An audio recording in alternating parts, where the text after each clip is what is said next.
The following is a paid program and does not necessarily reflect the views or ideas of the staff or management of KWSH or the 110 Broadcast Group.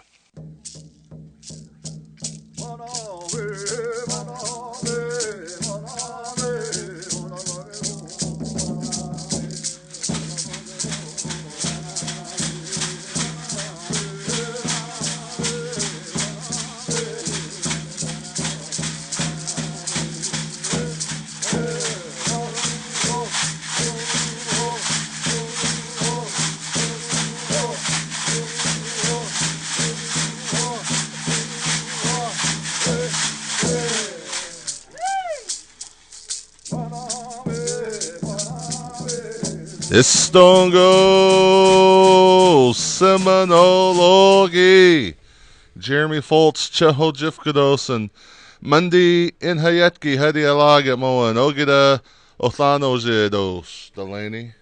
Fetchados.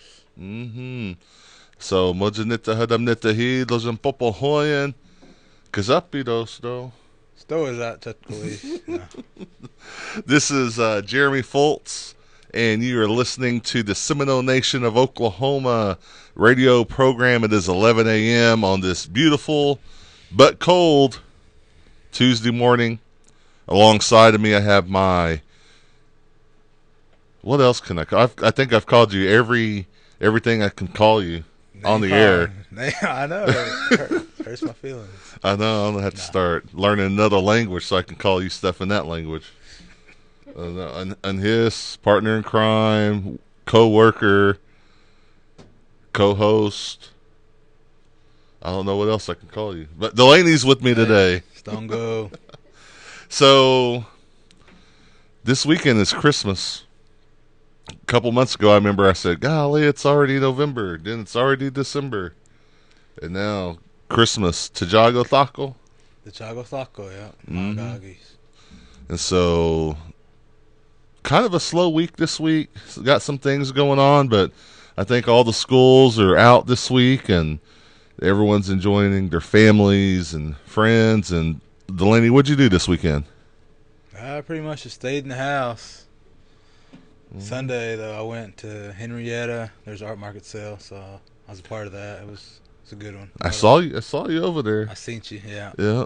Came and said hi and sat next to your niece, and we all ate stew and fry bread together. Yeah, that's what made it a great day. When you can sit and eat anywhere, it's a good time. But again, it's the week of Christmas coming up. We do have some church meetings on the calendar. However, with church falling on actual Christmas Day this year, I don't know how many churches will be meeting or if they will change their scheduled time or not, but these are the listed churches that will be scheduled to have a church service or a church meeting on Sunday. Arbica, Big Arbor, Hickory Ground number 1, High Springs, Okemah, High Springs, Kanawha, Hilltop, Little Casita, Middle Creek number 1, New Arbor, Rock Spring, Anadarko, Royal Community, Seminole Baptist, Salt Creek Baptist, Snake Creek 1 and 2, Trenton, Vian Creek, and Wegawa. And like I said, with it being Christmas, they may not even be having church on Sunday. But if you do want to go visit a church, you might just call someone that you know that attends that church. And so that way you might be able to see if they are having that church service. Good advice. Yep. I always call before I go somewhere. Just make sure it's still going. A lot of times people invite me somewhere, but they tell me the wrong location. I don't know why they do that. I never quite figured it out. They invite me places, and I show up, but they always change where they're at the last minute. They change where they're having their social gathering at. Let's do that to Mark for lunch today. Oh, maybe we should tell Mark we're gonna go eat somewhere. So, and so every week we do talk about the ones that have started their journey, and a lot of families in the community are missing loved ones today. And, if we think about the whole year, there's been a lot of people that started their journey. And so we want to remember those families and members of the community in your prayers and your thoughts. And at this time, we are going to go ahead and pause for a moment of silence.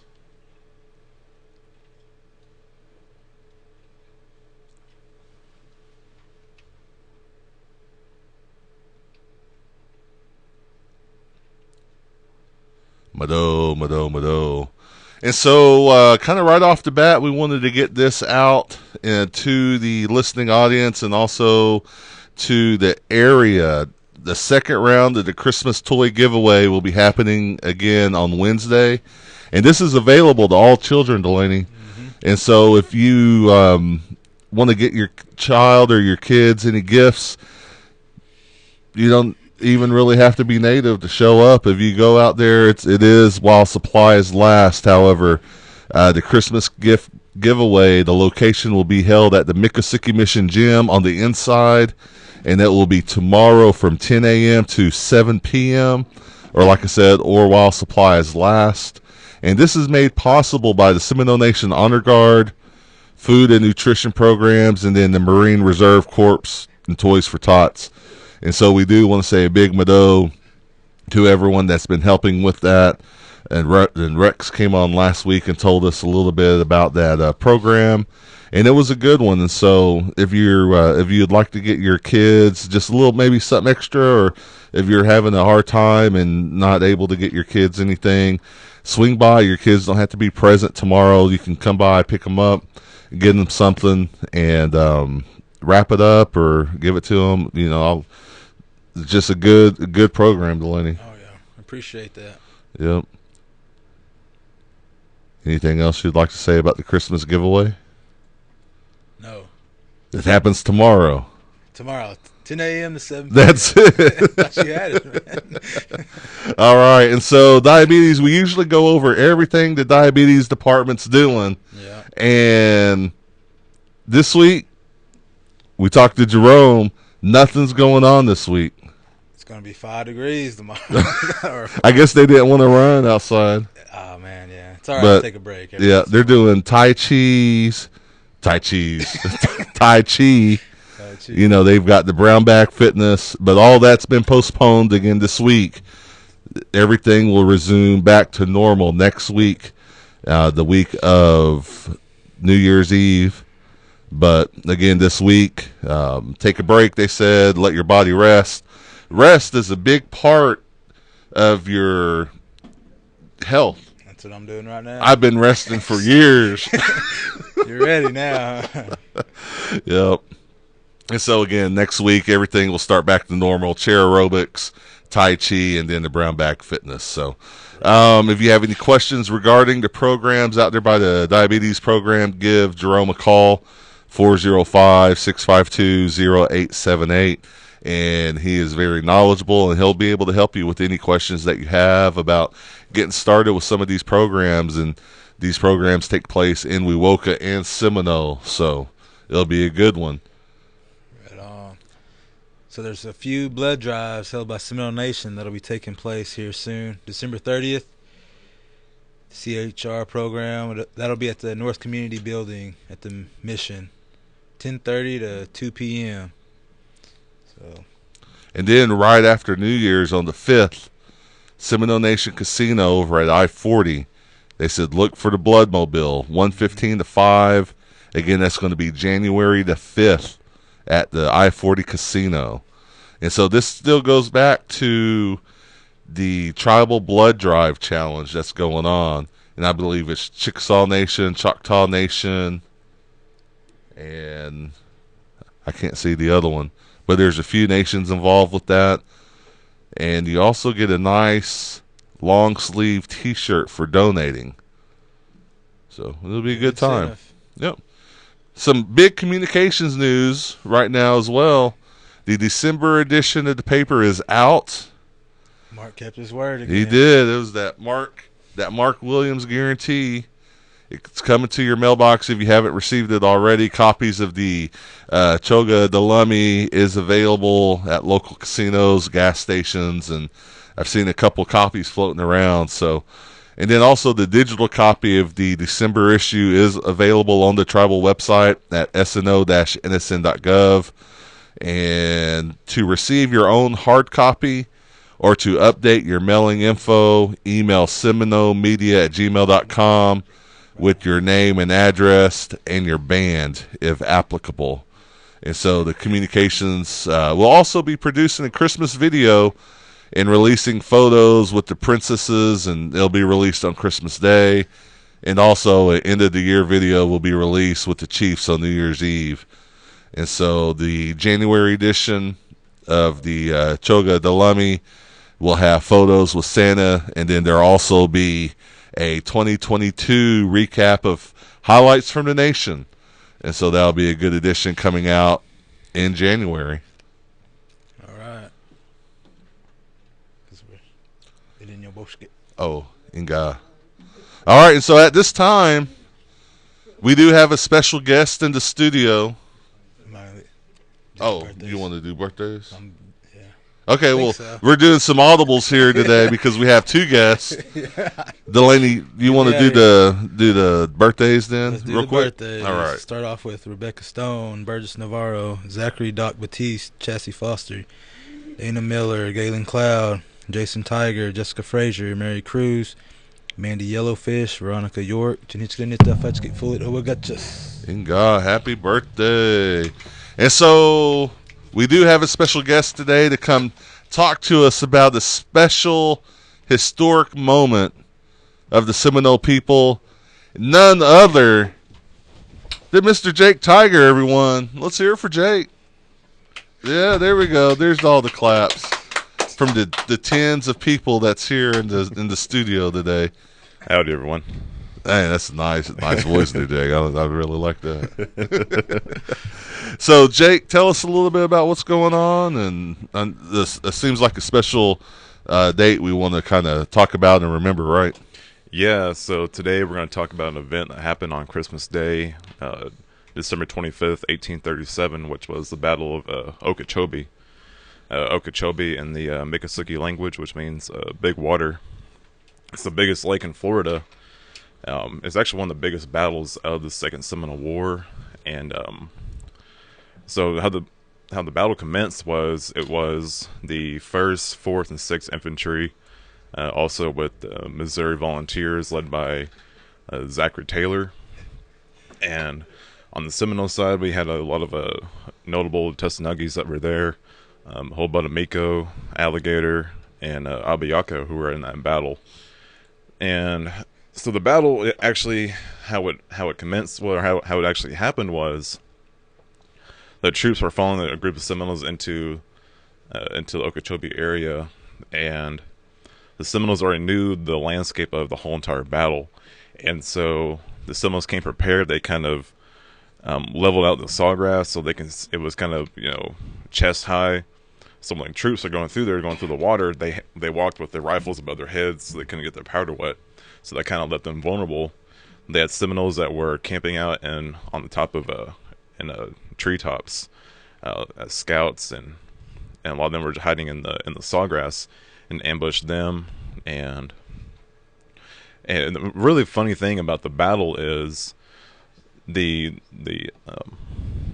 troops actually retreated, and under Zachary Taylor, and so when they retreated, they had to give a report at every single battle, and in that report they put it as a U.S. victory in that battle, even though they had more casualties and they're the first ones to retreat.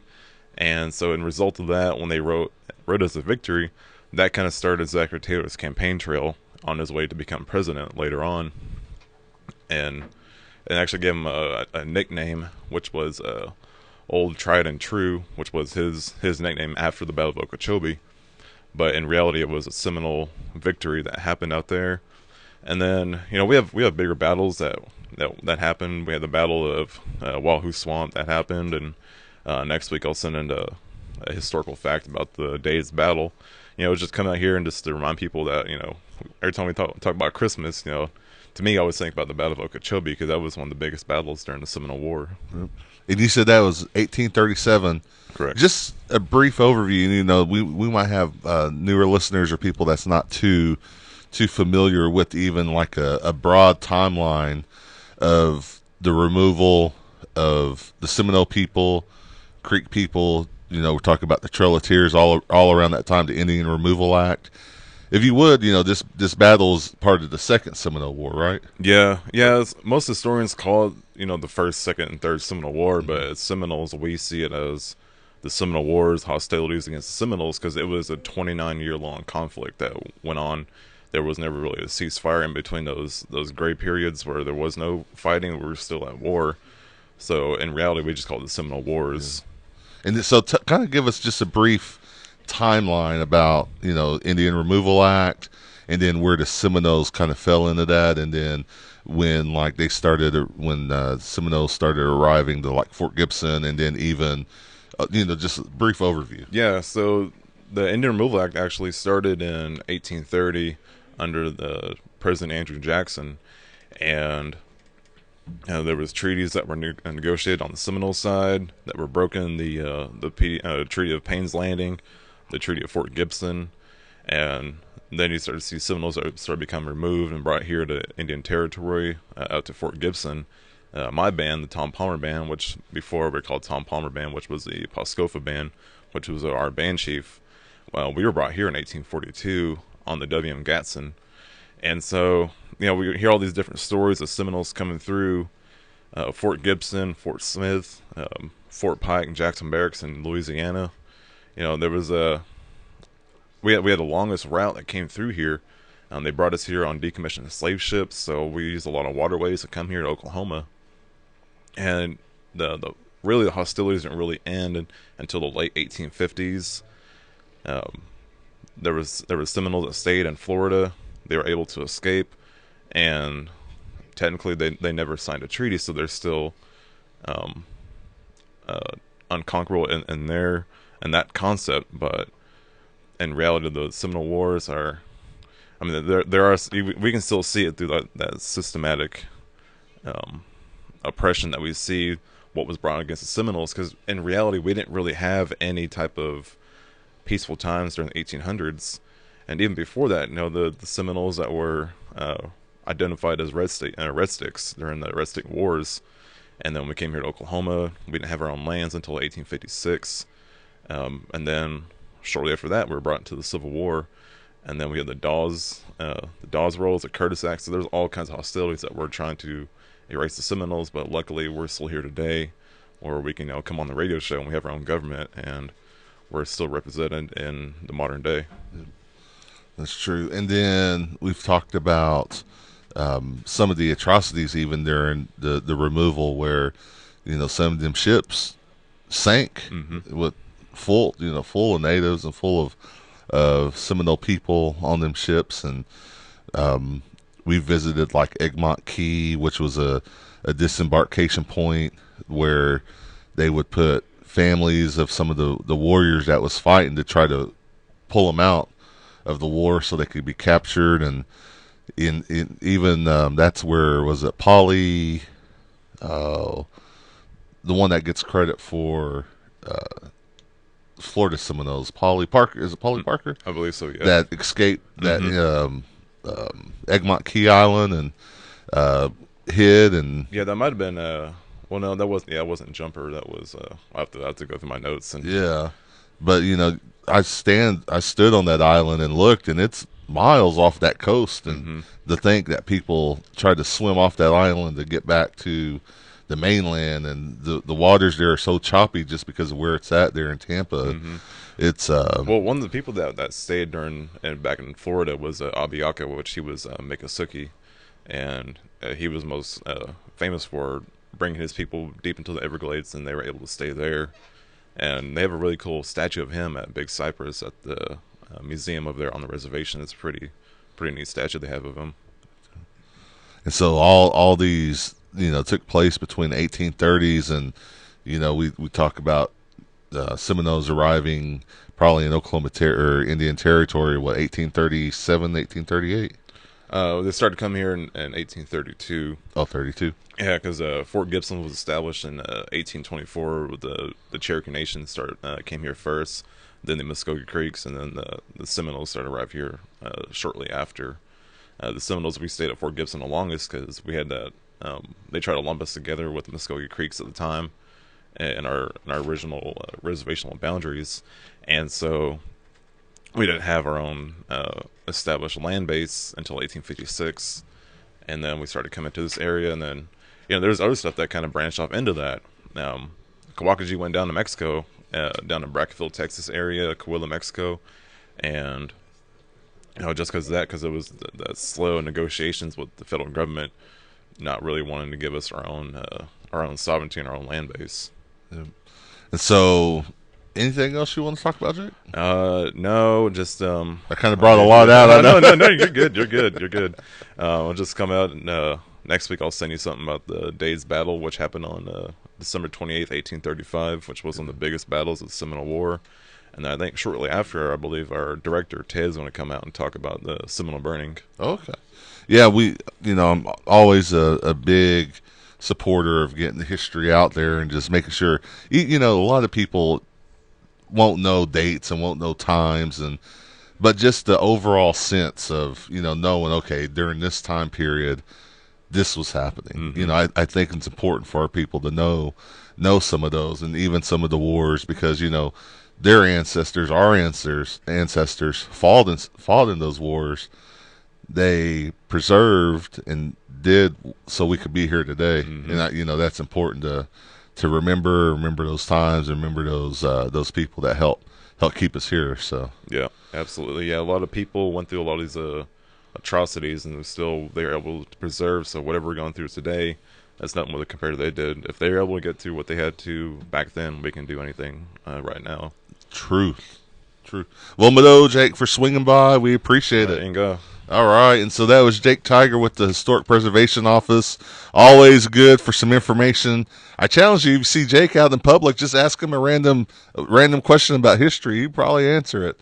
He's like a walking encyclopedia, that guy. And sometimes, you even catch him wearing some of his handmade regalia and some of his outfits that are historically accurate, which is a pretty good thing to see. So, Mado again, Jake. We have another guest. That's where you say hi. Oh. Hi. I'm just joking. So, Kecia Wilborn, right? Yes. All right. I saw another last name on the Facebook post, and it kind of confused me. Oh. So I don't even know what you go by. Kecia Wellborn. Oh, okay. Yeah. So Kecia is an old friend that is back with, is it the housing? So it's the Boys and Girls Club of Seminole Nation. Tell us a little bit about it, Kecia. All right. So we're an after-school program, and our age range is 12 to 18. We're located in Wewoka, and we're open Monday to Friday after school, and we close at 6. Every day we have some after-school snacks. On Monday, Wednesday, and Friday, we provide the kids with a hot meal. And every day is a little bit different. So a typical day would look like they come in, they sign in, get their temperature. Then after that, they get their after-school snacks. If they have homework, they have time to do the homework, connect to the Wi-Fi. If they need help, like tutoring, for instance, like I assist in that. I have a minor in math, so that comes in handy, yeah. I bet. Definitely. So we do that, and then after that, we'll have a rotation. There'll be a program activity that will vary day to day. So we try to incorporate some physical activities, some nutrition, health, and then we want to help with, like, there's a program called Diplomas to Degrees to kind of introduce the idea of post-secondary education and hopefully, help answer questions that they may have. And then after that, we have more kind of free time, and that's probably everyone's favorite part. So we have a basketball goal in there. We have a couple gaming systems like an Xbox, PS5, have an air hockey table, pool table, a bunch of board games like Sorry, some Giant Uno, and just kind of hang out after that. So it's somewhere where they can go after school. We're located in Wewoka, and that's just about what every day looks like. Well, we just hopped right into that. Yeah. You just had your spiel ready to go. I had to get it out before I forgot. Man. So who's all eligible to come to the after-school program? So anyone that is between the ages of 12 to 18, in order to come in, I just need their parent or guardian to fill out a registration form for them. After that, it's just up to them when they can come, if they can get a ride. Or I have a lot of kids that live right next door, so they walk. And so whereabouts the building at again? It's located at 120 West 4th Street. It is right across from the skate park in Wewoka, by the library. Right behind the Sinclair? Yes. All right. Yeah. They have really good chicken there. That's how I So you mentioned some nutrition stuff. You have a background Yes. as well, nutrition, exercise, Exactly. and so are you the only one over there right now, or tell us about some of the staff over there? So as of right now, yes, I'm the one that does all the program. My title is the program manager, so I plan out what we do. Pretty good title. Of Yep, your- exactly. But yeah, so I make the schedule day to day. Then after that, I just, kind of make sure everything happens when it's supposed to happen. And yeah, that's it for right now. and what days are you guys open? Monday to Friday. Monday. So all week. Yes. Monday through Friday. And what times? After school until 6 o'clock. Until 6. Right now, because everyone's on Christmas break, our schedule is a little different. So right now, our hours are noon to 4 p.m. But once school starts back up, it will resume normal hours. As far as summer goes, I'm unsure what that will look like, but hopefully I can come back and give an update. And so, as far as the application or the paperwork that the parents have to fill out, can you get it online, or do they need to come into the building? So if they want, they can call the housing authority, and if I get their information, I can email it to them if they want to fill it out and then just send it when their kid goes to school or when they drop them off, or they can stop by anytime. The front door for the housing authority, they have applications up there, or if they want to come around to the back where I am, where the actual Boys and Girls Club is, then I can hand them a form. And it's just one page front and back, so it's really quick to fill out. And so the Boys and Girls Club, part of the housing authority, kind of? Yes, Yeah. we're with the housing authority. Yeah, and so the housing authority, I know Director Stone over there did a good job. Even when we had the tornado that came through, the Boys and Girls Club kind of helped out a little bit with that and some of the efforts with some water and even some. I think they cooked some hot dogs and hamburgers one day, and or maybe even a couple days, and that was a pretty good thing. And so I've heard that this building you guys have is really big. Yeah, it actually is pretty big. I think the main thing the kids like to do is play basketball, and so there's plenty of room for that. And So I could shoot a 3 and have all the arch, and we're still good. exactly. Good Yep. deal. Or I can come swat someone's shot. But cool. So what else been going on, Kecia? We haven't even talked. Well, So That's honestly, it takes up a lot of time trying to plan out, to keep them all entertained, but then, also have goals like helping them, with their homework in school. So just trying to keep it fun. And we are a fairly new program. We just opened our doors September 1st. So our biggest thing has been trying to outreach just so more people can hear about us and hopefully come in. So it takes up a lot of time. all right. So here's your spill. You get like a minute, and so here at 97.7 FM. They just redid all their antennas, and so like the reach is tremendously huge right now. Like there's probably 1.5 million people listening. It was about 1 million. I think it's probably about that. Pretty accurate. About 1.5 million, Dennis. Almost maybe 2 million people listening to. It's crazy how many people listen to this show. Take the time to tell them. Sell the Boys and Girls Club and Wewoka to them. Go. All right.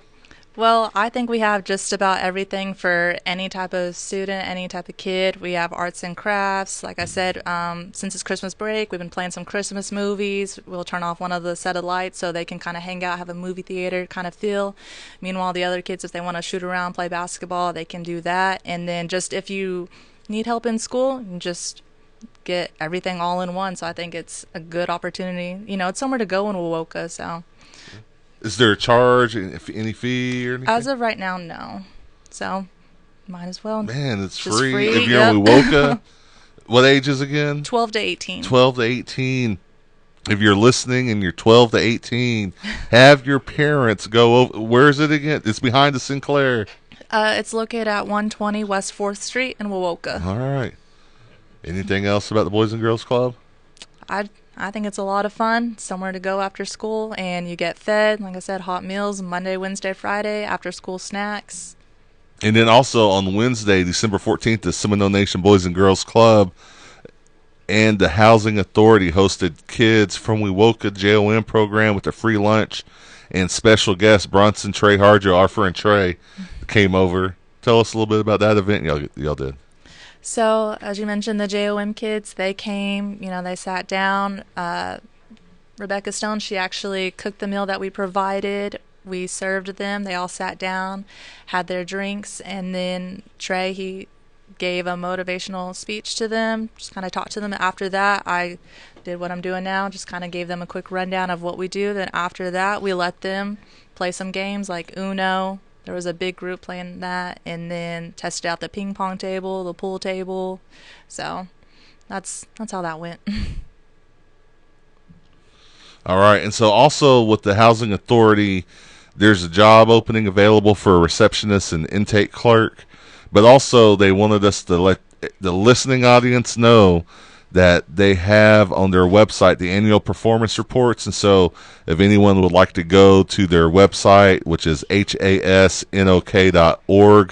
click on the big red tab that says annual performance reports, and they can view both the IHBG ARP or APR and the IHBG APR reports. I have no idea what those are, but they say they're out there.